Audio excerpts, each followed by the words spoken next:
একদিন দুপুরে গরম বাতাসের সাথে হঠাৎ একটি শুকনো তালপাতা উড়ে এসে রাঙার মাথায় পড়ল। ধপ! রাঙা চমকে উঠল, চোখ বড় বড় করে বলল, ওরে বাপরে, মাটি কেঁপে উঠল, ভূমিকম্প নেমে আসছে, সবাই শেষ হয়ে যাব। সে আতঙ্কে গ্রামের দিকে দৌড় দিতে লাগলো। পথে প্রথমে দেখা হলো হাঁস টুপার সাথে।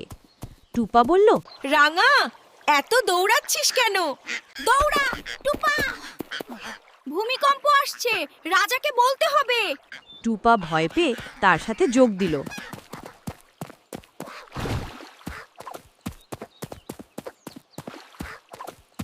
কিছু দূর গিয়ে তারা পেল সাদা রাজহাঁস গগনকে।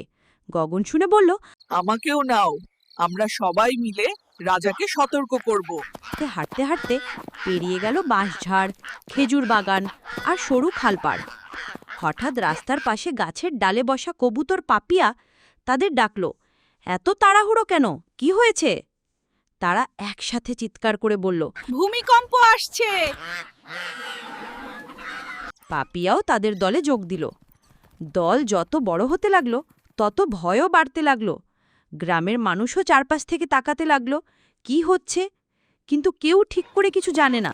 সবাই শুধু শুনছে ভূমিকম্প আসছে। ঠিক তখন বাঁশঝাড়ের আড়াল থেকে বেরিয়ে এলো ধূর্ত শিয়াল চতুরলাল। তার চোখে কপট হাসি।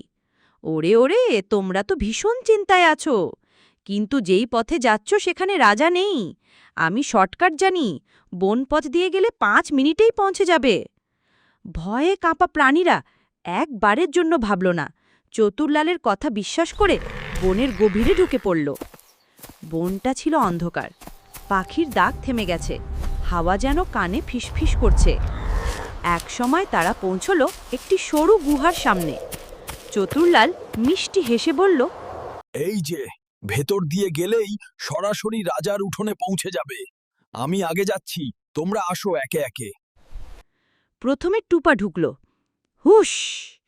অন্ধকারে এক ঝটকায় তার চিৎকার থেমে গেল। তারপর গগন ঢুকল, আবার সেই ভাঙ্কর শব্দ। পাপিয়াও ঢুকল, তারও আর কোনো সাড়া নেই। বাইরে দাঁড়িয়ে রাঙা ভেতর থেকে গগনের ডানার আওয়াজের সাথে একটু অদ্ভুত চিবানোর শব্দ শুনতে পেল। তার বুক কেঁপে উঠল। এই যে রাজার উঠোন নয়, এটা তো চতুরলালের গর্ত। ভয় পেলেও রাঙা হাল ছাড়ল না। সে ধীরে ধীরে পিছিয়ে এসে দৌড়ে গ্রামের মাঝখানে গিয়ে সব কথা বলল। গ্রামবাসী হাতে লাঠি, বাঁশ আর মশাল নিয়ে বনে পথে ঢুকল। চতুরলাল কিছু প্রাণী নিয়ে পালাতে পারলেও আর কোনোদিন গ্রামে ফিরে আসেনি। বন্ধুরা, ভয় পেয়ে যাচাই না করে খবর ছড়ানো বিপদ ডেকে আনে। আর অচেনা লোকের অন্ধবিশ্বাস কখনো করা উচিত নয়। সত্য যাচাই করে সঠিক পথে কাজ করাই সবচেয়ে নিরাপদ।